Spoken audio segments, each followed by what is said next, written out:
Pour aujourd'hui, une fois que, d'après ce qu'on m'avait dit, le public serait plutôt composite, c'est-à-dire qu'il y a des spécialistes en études anciennes, en particulier en lettres classiques, mais il y a d'autres qui sont peut-être des spécialistes en histoire, philosophie, ou même dans d'autres domaines.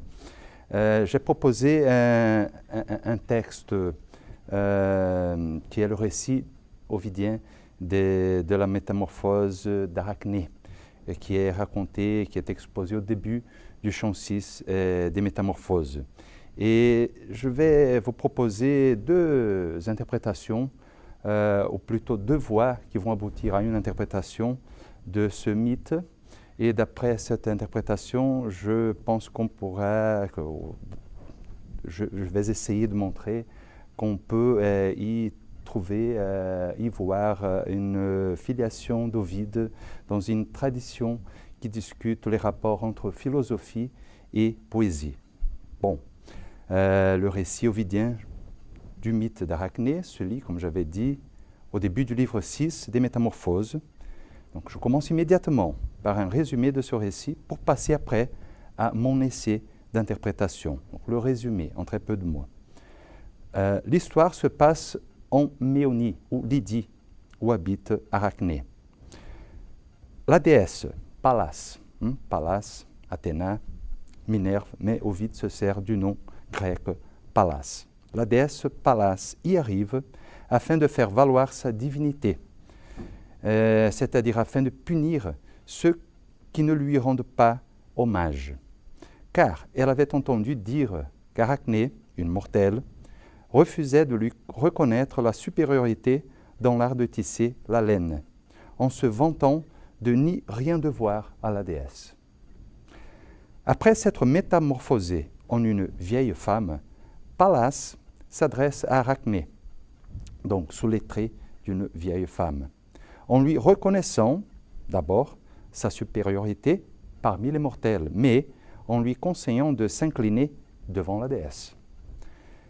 Arachné non seulement méprise le conseil de cette vieille dame, mais dit qu'elle serait, elle, Arachné, serait prête à se mesurer avec la déesse dans une compétition dans l'art de tisser la laine. Aussitôt, rejetant son aspect de vieille femme, la déesse se fait connaître. Toutes deux, donc Pallas, Arachné, installent chacune de son côté leurs deux métiers et ça commence la compétition. Donc, elles installent chacune de son côté leurs deux métiers et y tendent les fils déliés de la chaîne, se mettent à travailler sans peine, passent d'une couleur à une autre, tissent sur la toile des sujets anciens. Alors, quels sont ces sujets? Un résumé donc du sujet de la toile de Pallas et puis de celui de la toile d'Arachné. Donc, la toile de Pallas. Tout au centre de la toile, la dispute de Pallas elle-même et Neptune, pour donner leur nom à la ville de Cécrops, Athènes.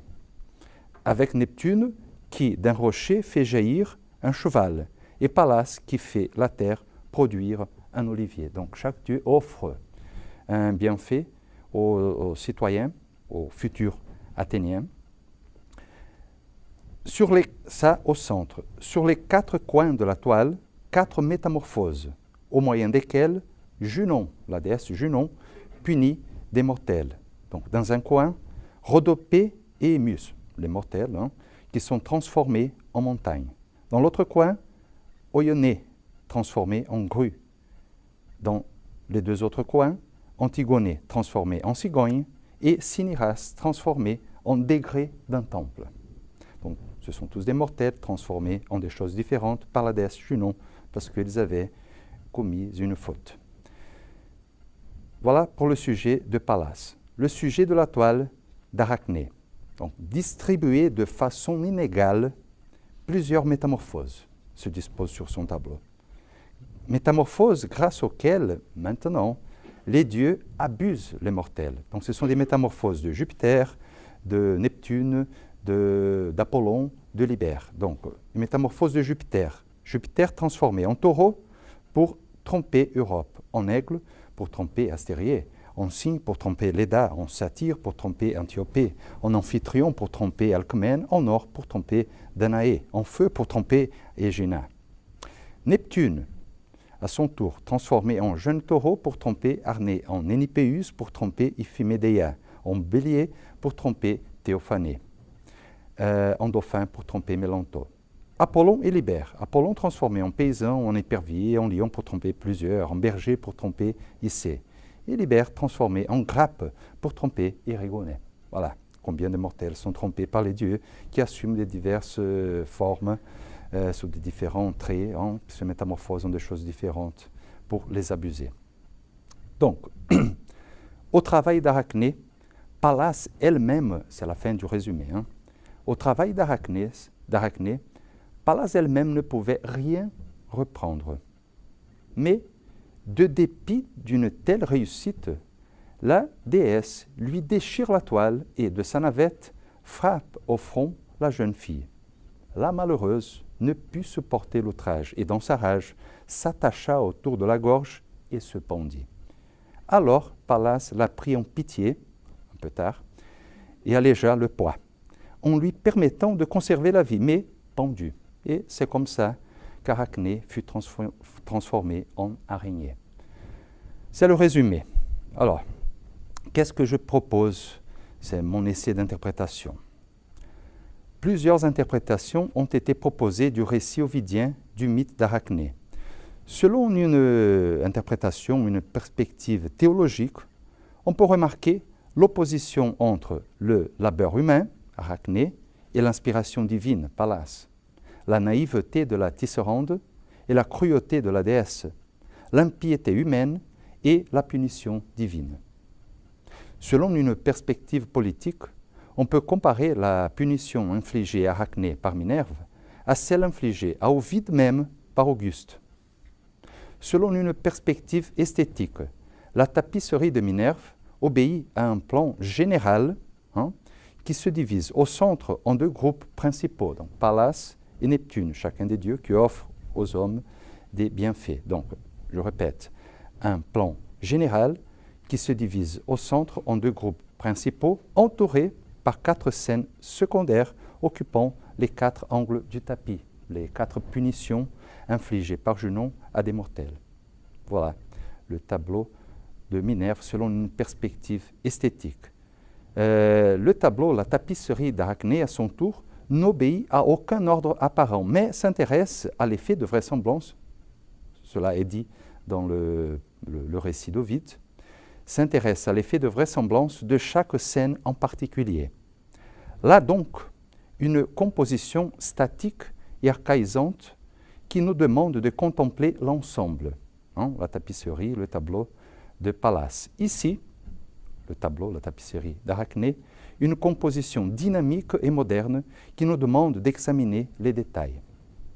Or, ces interprétations ne s'excluent pas, mais chacune essaye de dévoiler un parmi plusieurs aspects du récit ovidien, car le poète, tel qu'Arachné, est un tisserand habile, capable de coudre différents éléments dans un ensemble poétique, et il revient à nous, les lecteurs, d'être capables de contempler l'ensemble en même temps qu'en en examinant les détails, c'est-à-dire d'admirer le tissu du poète en même temps qu'en en discernant les fils.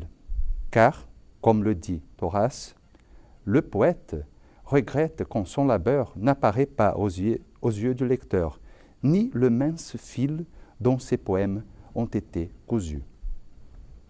Essayons donc d'attirer l'attention sur un fil qui peut-être demeure encore caché à nos regards. Donc, pour ce faire, je vous propose d'étudier le récit ovidien du mythe d'Arachné selon 2 voies. D'abord, selon une voie intratextuelle et ensuite une voie intertextuelle. Je reviens d'abord selon une voie intratextuelle, en essayant de découvrir le sens du récit en lui-même et dans le contexte immédiat des métamorphoses auxquelles il appartient. Ensuite, selon une voie intertextuelle, en essayant de découvrir le sens du récit confronté à d'autres textes, notamment un texte de Platon, comme j'avais annoncé. D'après cette perspective, je pense que nous pourrons montrer qu'Ovide s'inscrit dans le cadre d'une ancienne dispute entre philosophie et poésie en faisant la défense de la dernière. Est-ce que c'est clair jusque-là? C'était le résumé et ma proposition d'interprétation. Donc, l'étude intratextuelle, d'abord, le récit en lui-même, et puis le récit dans le contexte immédiat des métamorphoses auxquelles il appartient. Le récit en lui-même, très peu de choses. Une chose, pourtant, paraît évidente. Les scènes que chaque personnage tisse ne sont pas des simples ornements. Elles insinuent ce que chaque personnage veut dire à l'autre. J'explique. Les scènes de la toile de Pallas, la scène au centre, donc Pallas et Neptune, qui offre aux hommes des avantages. Cette scène montre, ou plutôt au moyen de cette scène, Pallas montre comment les dieux aident les mortels. Les scènes sur les quatre coins, à leur tour, donc Junon qui transforme les hommes et les femmes afin de les punir. Donc, ces scènes, ou plutôt Pallas, au moyen de ces scènes, montrent comment les dieux punissent les mortels qui commettent des fautes. Voilà pour la toile de Pallas. Ce ne sont pas seulement des ornements, mais c'est ce que Pallas est en train de dire aux gens, sinon en particulier à Arachné. Les scènes de la toile d'Arachné, c'est-à-dire les dieux qui se servent d'une métamorphose pour abuser les mortels. Ces scènes montrent, ou plutôt, encore une fois, Arachné, au moyen de ces scènes, montre comment les dieux font du mal aux hommes. Donc, première conclusion, Pallas, dans sa toile, est en train de se vanter. Elle se vante d'offrir aux hommes, en tant que déesse, un avantage, un bienfait, c'est-à-dire l'art de tisser la laine, mais menace de punir les mortels qui ne lui rendent pas hommage, c'est-à-dire menace de punir Arachné si elle ne lui rend pas hommage dans cet art. Donc, elle parle à Arachné au moyen de ces dessins, de ces scènes. Arachné, de sa part, au moyen de ce qu'elle brode sur le tapis, accuse la déesse de se dissimuler pour l'abuser, parce qu'elle avait fait exactement ça. Pallas, elle avait pris une forme qui n'était pas la sienne, elle s'était métamorphosée en une vieille dame pour tromper Arachné et lui faire du mal. Voilà le récit en lui-même. Maintenant, le récit dans le contexte immédiat des métamorphoses auxquelles il appartient. Or, le mythe d'Arachné, qui se lit tout au début du livre 6 des Métamorphoses, vers 1 jusqu'à 145, fait suite au mythe des Piérides, qui se lit à la fin du livre précédent, vers 250 jusqu'à la fin, vers 600-778. Et c'est le personnage de Pallas qui unit l'un à l'autre, car c'est Pallas qui, il est dit, au livre 5, vient au mont Hélicon, où elle est accueillie par les Muses. Et au livre 6, vient en Lydie, où elle s'adresse à Arachné. Plus précisément, au livre 5, Pallas, qui s'était fait compagnon de Persée, le quitta pour se rendre au mont Hélicon et y voir de ses yeux la source d'Hippocrène, à laquelle avait donné naissance un coup de sabot de Pégase, le cheval né de la décapitation de Méduse par Persée. Au mont Hélicon, pourtant, la déesse est accueillie par les 9 muses qui lui racontent l'histoire des filles de Pierros qui les avaient outragées. Alors, c'est pourquoi, au livre 6, Pallas, ne voulant pas subir le même sort des muses, ne voulant pas être elle-même outragée par des mortels, vient en Lydie, parce qu'elle avait entendu dire qu'Arachné ne lui rendait pas hommage. Donc, parmi d'autres points, parmi plusieurs points, communs aux deux récits, relevons les deux suivants. Donc, des ressemblances et des différences. Donc, ressemblances. Dans les deux récits, donc des Pierides et d'Arachné, des mortels se mesurent avec des dieux, et cela dans un art qui est le domaine même des dieux. C'est-à-dire, les Pierides se mesurent avec les muses dans l'art du chant, et Arachné se mesure avec Pallas dans l'art de tisser la laine. Voilà pour les ressemblances. Des différences. Donc, deux différences. Première, d'un côté, ce sont des mortels, dans le premier récit, ce sont des mortels, les Pierides, qui défient les dieux, les muses. De l'autre côté, c'est un dieu, la déesse Pallas, qui s'adresse à un mortel, Arachné. Donc, c'est l'inverse. Deuxième différence, donc, d'un côté, dans le premier récit, les Pierides, les mortels, n'acceptent pas la victoire qui, toutefois, revient de droit aux déesses, c'est-à-dire aux muses. Et alors, les Pierides accablent les muses d'outrage en essayant de porter sur elles ses mains. Donc, une réaction violente. De l'autre côté, dans le deuxième récit, la mortelle Arachné était disposée à tout accepter si elle était vaincue, différemment des Pierides. Cela est dit dans le texte, c'est le vers 25 du livre 6. Mais c'est maintenant la déesse qui, prise de jalousie, outrage la mortelle en la frappant au front. Donc c'est l'inverse, encore une fois. Or, le contraste entre les deux récits est évident. Et à la lumière de ce contraste, tel paraît être maintenant le sens du deuxième récit, le récit du mythe d'Arachné. Donc, deux choses. La première, au moment où elle raconte qu'elles avaient été défiées par des mortels, les muses rajoutent, je cite, « Il était certes humiliant d'accepter ce combat, c'est-à-dire il était humiliant pour nous, des déesses, d'accepter un combat proposé par des mortels. Mais le décliner nous parut plus humiliant encore, et c'est pour cela que nous avons accepté.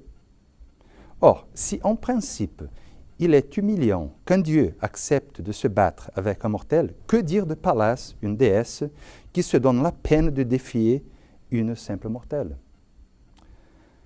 Deuxième chose, que des mortels, prises du désespoir, c'est-à-dire les Pierides, outragent des déesses, les muses, et veulent porter sur elles leurs mains, c'est une impiété. Mais qu'une déesse prise de jalousie et de rage fasse violence contre une mortelle, c'est le comble de l'injustice. Donc, deuxième conclusion. Le premier récit exalte les muses, qui gardent leur dignité et, en toute justice, punissent les Pierides parce qu'elles ont commis une faute grave.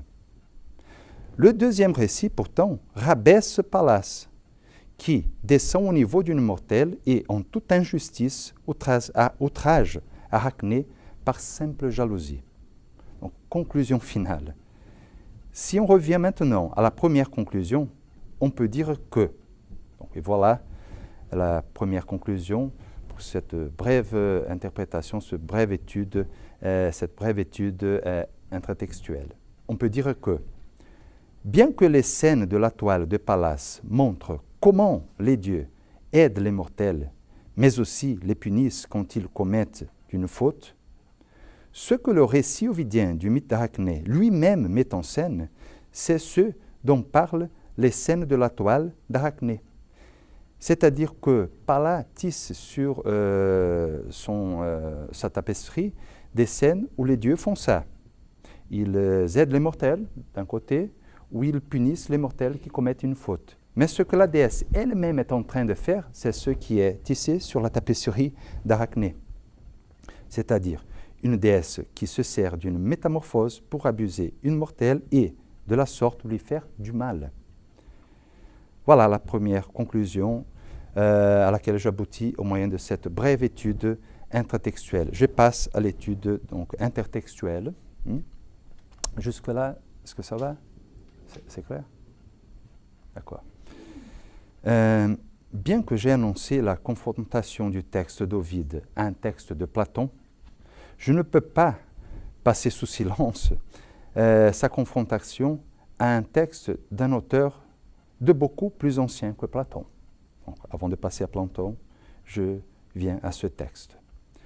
Or, c'est la première entrée de Pallas, la déesse aux yeux perses, dans la scène de la poésie grecque et par là occidentale. Au début du chant 1 de l'Iliade d'Homère, quand Achille est pris de la colère, c'est la déesse Pallas qui descend des cieux pour la calmer. Je cite le passage, ce sont les vers 180 jusqu'à 207, je cite. Achille, qui avait été outragé par Agamemnon, frémit de rage. Dans sa poitrine, deux parties agitent violemment son cœur.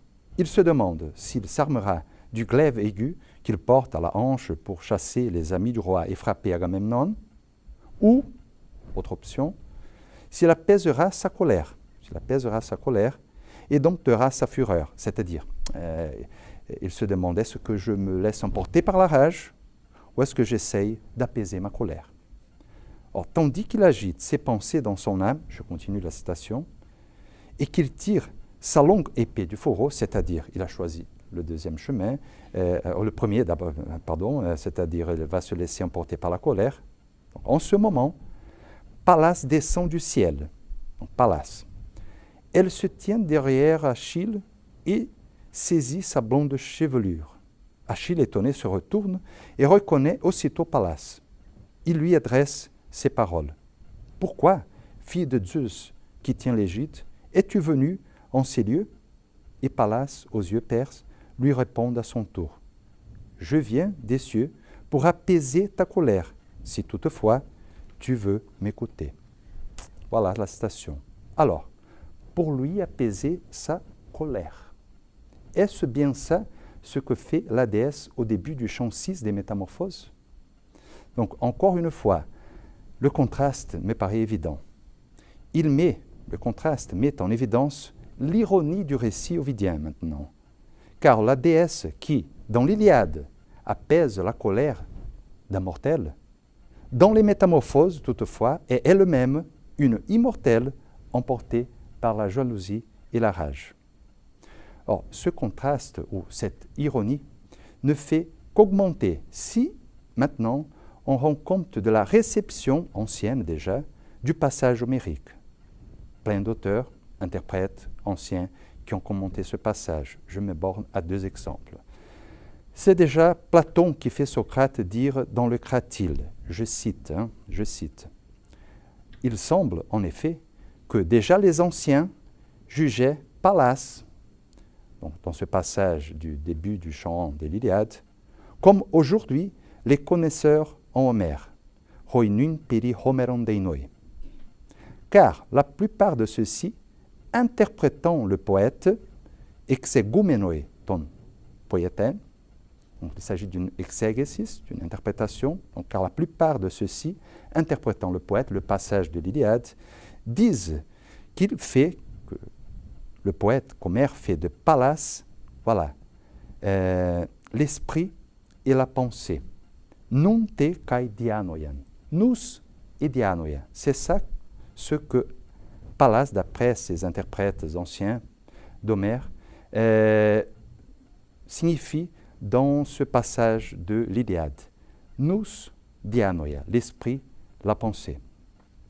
Parmi d'autres interprètes du poète, dont je passe encore à un deuxième exemple, parmi d'autres interprètes du poète, souvenons-nous, par exemple, d'Héraclite, l'allégoriste, qui déjà au IIe siècle explique le passage homérique en ces termes. Je cite aussi l'interprétation du passage donnée par Héraclite. Citation. « Achille a laissé un instant la colère monter de sa poitrine, obscurcir la raison, logismos c'est le mot, dans sa tête. Mais bientôt, son esprit, son esprit l'a dégrisé, arraché à cette emprise, ramené à un état meilleur, epitobeltion. Or, cette conversion dictée par le bon sens, pronesis, c'est bien ce que les poèmes homériques nomment très justement Pallas. C'est ça ce qui veut dire Pallas dans les poèmes homériques, cette conversion dictée par la phronesis, le bon sens. Donc, conclusion de ce premier rapprochement du texte d'Ovide à un autre texte, le texte d'Homère au moyen de la réception ancienne de ce texte. Pallas, la déesse qui, dans l'Iliade, apaise la colère d'Achille, dans les Métamorphoses, toutefois, est emportée par la jalousie, par la rage. Pallas, la déesse qui, chez les interprètes anciens d'Homère, est le symbole de l'esprit et de la pensée, nous et dianoia, le symbole de la raison et du bon sens, logos et phronesis, dans les Métamorphoses, toutefois, agit de façon tout à fait déraisonnable et insensée. Voilà, il me paraît que ce contraste, ce rapprochement met en évidence le caractère ironique du récit ovidien. Le deuxième confront, pour finir l'étude intertextuelle, et puis mon essai d'interprétation. Donc le récit maintenant confronté à un texte de Platon. Revenons d'abord aux scènes des deux toiles. Donc sur la toile de Pallas, qu'est-ce qu'on y voit? Des scènes où les dieux sont les bienfaiteurs des hommes pieux et les punisseurs des hommes impies.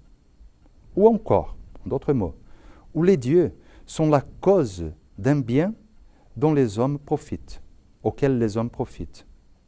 Et les hommes sont la cause d'un mal que les dieux punissent. Voilà.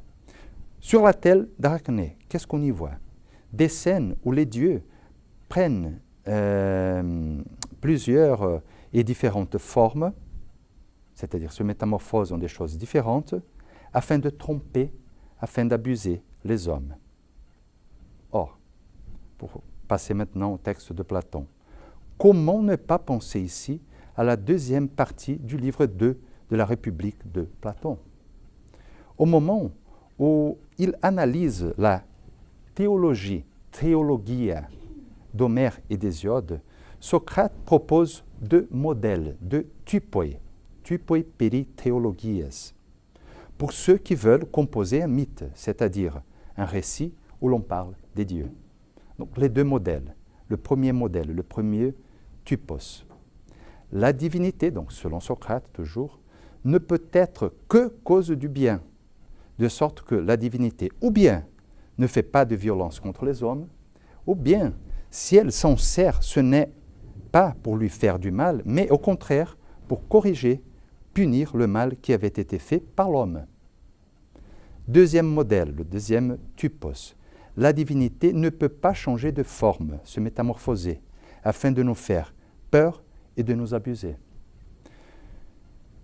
Résumé de la deuxième partie des deux typoi peri theologies proposés par Socrate. Or, si on rapproche le texte ovidien à celui de Platon, on peut conclure tout d'abord que la toile de Pallas et celle d'Arachné correspondent respectivement au premier et au deuxième modèle théologique de Socrate. Plus précisément, la toile de Pallas représente des dieux en accord avec le premier modèle, tandis que celle d'Arachné les représente contrairement en désaccord avec le deuxième modèle. Une fois pourtant que le récit ovidien, comme j'avais dit, présente les actions de Pallas en désaccord avec les scènes qu'elle-même brode sur sa toile, mais en accord avec les scènes qu'elle voit sur la toile d'Arachné, on peut conclure que le récit ovidien est lui-même anti-platonicien.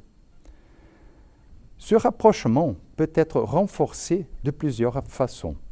Par exemple, rappelons que Socrate, toujours dans la deuxième partie du livre 2 de la République, bien qu'il examine la représentation des dieux dans des compositions verbales, Homère, Hésiode, il parle des poètes, des mythographoi, Socrate, je répète, bien qu'il examine la représentation des dieux dans des compositions verbales, reproche une fois, pourtant, la représentation des luttes entre les dieux et les géants brodées sur des tissus.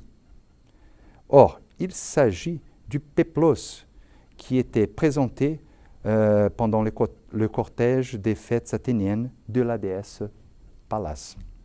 Donc, un double rapprochement de la confrontation du texte ovidien au texte platonicien. Tous deux font référence à un tapis brodé, et tous deux font référence à la déesse Pallas. Bon, quoi qu'il en soit, et maintenant je finis, si maintenant on revient au contraste entre la façon dont le récit ovidien met en scène les muses et celle dont il met en scène Pallas, je pense que nous pourrons approfondir la confrontation du texte des Métamorphoses à celui de la République. On avait dit qu'Ovide exalte les muses, qui gardent leur dignité et, en toute justice, punissent les Pierrides parce qu'elles ont commis une faute grave, c'est-à-dire elles agissent exactement comme Socrate recommande de représenter les dieux. On avait dit ça, je répète, qu'Ovide exalte les muses, qui gardent leur dignité, punissent les Pierrides parce qu'elles ont commis une faute grave. Mais on avait dit aussi qu'il rabaisse, dans l'autre récit, le récit d'Arachné, il rabaisse Pallas, qui descend au niveau d'une mortelle et en toute injustice outrage Arachné par simple jalousie, en se métamorphosant et en l'abusant. Or, si les muses sont, comme il est dit dans le premier récit, les déesses du chant et par là de la poésie, Pallas, comme on avait dit, déesse de l'esprit et de la pensée, déesse de la raison et du bon sens, selon les mots de Socrate dans le Cratyle, selon les interprètes anciens d'Homère, Pallas, disais-je, ne peut être autre chose que la déesse de la philosophie. En d'autres mots, Ovide exalte la poésie en détriment de la philosophie. De cette façon, on peut approfondir la confrontation du récit ovidien du mythe d'Arachné au livre 2 et 3 de la République, où Socrate conclut l'examen de la théologie homérique en disant justement qu'Homère et avec lui les poètes, donc la poésie, ne doivent pas être admis dans la ville qu'il est en train de concevoir avec ses interlocuteurs Glaucon et Adimante. Donc Ovide répond à Platon que c'est la philosophie qui se trompe et c'est la poésie qui l'emporte de beaucoup. Bon, voilà, c'était...